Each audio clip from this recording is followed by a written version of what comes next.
छेड़छाड़, फंस गई सीबीआई, कोर्ट में खूब बहसा बहसी। बताएंगे पूरी खबर। अब नमस्कार, स्टार टीवी बिहार देख रहे हैं आप और मैं आपके साथ वंदना। बिहार के चर्चित नीट छात्रा रेप और मौत मामले में बड़ा फैसला सामने आया है। पटना सिविल कोर्ट ने शंभू गर्ल्स हॉस्टल बिल्डिंग के मालिक मनीष रंजन की जमानत याचिका खारिज कर दी है। कोर्ट के इस फैसले के बाद साफ हो गया है कि मनीष रंजन फिलहाल जेल में ही बंद रहेगा।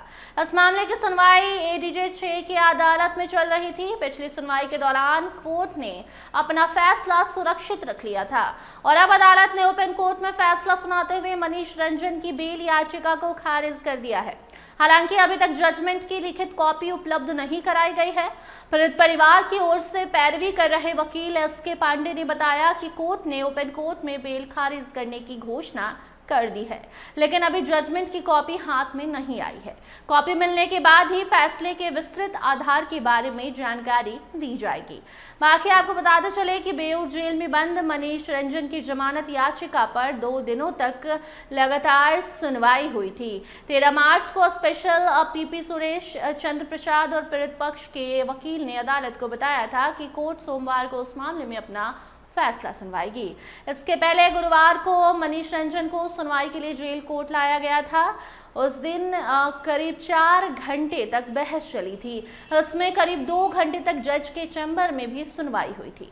सुनवाई के दौरान पीड़ित पक्ष के वकील ने पटना हाई कोर्ट के फुल बेंच के एक फैसले का हवाला देते हुए मनीष रंजन को जमानत देने का विरोध किया। वहीं मनीष रंजन के वकील ने उस पर आपत्ति जताई थी। सुनवाई के दौरान कोर्ट ने जांच एजेंसियों और पुलिस की भूमिका पर भी कई गंभीर सवाल उठाए। सीबीआई को भी सवालों के घेरे में ले लिया। अदालत ने इस केस की पहली जांच अधिकारी और चित्रगुप्त नगर थाने की तत्कालीन थानेदार रोशनी कुमारी से कई सवाल पूछे, जिसका जवाब वो नहीं दे पाई। कोर्ट ने पूछा कि मुख्य गवाह और मेड के साथ पीड़िता के कमरे में जाने वाली सहपाठी से पूछताछ के दौरान उसकी रिकॉर्डिंग क्यों नहीं की गई। कोर्ट ने यह भी पूछा कि मनीष रंजन थाने कब आया था और उससे पूछताछ क्यों नहीं की गई। उस पर रोशनी कुमारी ने बताया कि मनीष रंजन 10 जनवरी को थाने आया था, लेकिन उससे कोई पूछताछ नहीं की गई थी। कोर्ट ने इस पर सवाल उठाते हुए पूछा कि आखिर किस आधार पर उसे गिरफ्तार किया गया और उसकी भूमिका की जांच क्यों नहीं की गई। इसके अलावा कोर्ट ने इस मामले की जांच कर रही सीबीआई से भी कई तीखे सवाल पूछे। अदालत ने पूछा कि पीड़िता का मोबाइल फोन कहां है और उसकी जांच क्यों नहीं की गई। सीबीआई के एएसपी पवन श्रीवास्तव ने बताया कि मोबाइल फोन एसआईटी से मिलने के बाद सीज कर लिया गया था, लेकिन अभी तक उसकी जांच नहीं की गई है। कोर्ट ने यह भी पूछा कि क्या मनीष रंजन के मोबाइल फोन की जांच की गई है। इस पर सीबीआई ने बताया कि उसकी भी जांच नहीं हुई है। अदालत ने इस पर नाराजगी जताते हुए पूछा कि जब मोबाइल की जांच ही नहीं करनी थी तो उसे सीज क्यों किया गया। सीबीआई ने बताया कि इस मामले में अब तक 8 लोगों के मोबाइल फोन सीज किए गए हैं, लेकिन अभी तक किसी की भी जांच नहीं हुई है और सभी फोन मालखाने में जमा हैं। अदालत ने यह भी पूछा कि जब लड़की की मौत हो चुकी थी तो हत्या का मामला दर्ज क्यों नहीं किया गया। इस पर सीबीआई को स्पष्ट जवाब नहीं दे पाई। कोर्ट ने यह सवाल भी उठाया कि हॉस्टल में रहने वाले अन्य लोगों की जांच क्यों नहीं की गई और पीड़िता के कमरे में 6 जनवरी के बाद कौन कौन गया था। बाकी आपको बताते चले कि सुनवाई के दौरान पीड़िता की मां ने भी गंभीर आरोप लगाए।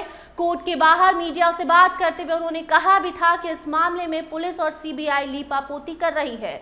उन्होंने आरोप लगाया था कि मनीष रंजन का नाम जानबूझकर केस में नहीं लाया जा रहा है। उन्होंने ये भी कहा था कि उनकी बेटी को न्याय नहीं मिल रहा है और सरकार गरीबों की आवाज नहीं सुन रही है। खबर में आगे बढ़ेंगे, लेकिन पहले आप सुनिए उस माँ की चीख जो चीख कर बिलख बिलख कर रो रही है और कह रही थी कि नीतीश कुमार की सरकार में बेटियों को न्याय कब मिलेगा। मनीष रंजन के कोई नाम न दिलक। मनीष रंजन हॉस्टल के लीलम अग्रवाल कोई के बयान न कैलक, हमरा झूठा बना दिलक। बाकी गायत्री के माँ जब तक जिंदा रह, जब तक सास रह, हर एक माँ हर एक बेटी भूल जाए। बेटा हमर गायत्री चल गई, बाकी कितना गायत्री जिंदा है। वो गायत्री ला दुआरी कटकटावी थी बेटा। हमर बेटी के कुछ इंसाफ न मिली, कोई इंसाफ न मिली तो बेटा क्या न्यायालय पर भरोसा है आपको? भरोसा है तब तो यहाँ खड़ा बिहार पुलिस सीबीआई कोई पर नहीं भरोसा। हॉस्टल में बेटी के विश्वास के साथ रख लिया बेटा। वहाँ बड़ी मंत्री के बड़ा बड़ा विधायक के बेटा, मंत्री के बेटा रात में आवा ना मालूम है बेटा। बड़ा बड़ा गाड़ी लगा, हम तो गरीब के चलते पर बेटी आके मार दिले सब। सीबीआई जो जांच की है तो उसमें क्या लग रहा है कि सीबीआई गलती की है पूरा? हाँ बेटा,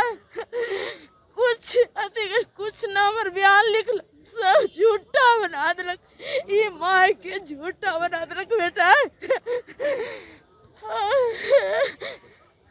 आप सरकार से क्या मांग करना चाहते हैं? गरीब यही माँ सरकार बोलता था कि बेटी बचाओ बेटी पढ़ाओ, गरीब की बेटी न पढ़ेगी, बेटी नहीं रह सकती है। कहाँ बिहार सरकार सोआ हुआ है कि नीतीश कुमार कान में कुरुआ लगा के बैठे हुए हैं। माँ के घर के लिए नहीं सुन रहे बाबू। तो आपने सुना किस तरीके से भावुक होते हुए पीड़िता की मां ने कहा था कि सरकार बेटी बचाओ बेटी पढ़ाओ की बात करती है, लेकिन गरीब की बेटी के लिए कोई न्याय नहीं है। बाकी अब इस मामले में कोर्ट के फैसले के बाद जांच और कानूनी प्रक्रिया आगे कैसे बढ़ेगी उस पर सबकी निगाहें टिकी हुई है, क्योंकि जिस तरीके से लड़की की मां ने कुछ दिन पहले ही सीबीआई पर और बिहार पुलिस पर गंभीर आरोप लगाया था, इस मामले में लीपापोती करने का आरोप लगाया था, उसके बाद उसी तर्ज पर जब कोर्ट ने भी सीबीआई से सवाल किया तो सीबीआई जवाब देने में असमर्थ रही और जो जवाब भी मिला वो संतुष्ट करने वाला नहीं था। ऐसे में अब सीबीआई के सवालों पर भी जो है वो उंगलियां उठ रही है कि सीबीआई क्यों इस मामले में देर कर रही है, क्यों लीपापोती करने की कोशिश की जा रही है। आगे अब देखना होगा कि इस केस में कब जाकर असल फैसला आता है और कब आरोपी गिरफ्तार होता है। फिलहाल इस रिपोर्ट में इतना ही। देखते रहिए स्टार टीवी बिहार। धन्यवाद।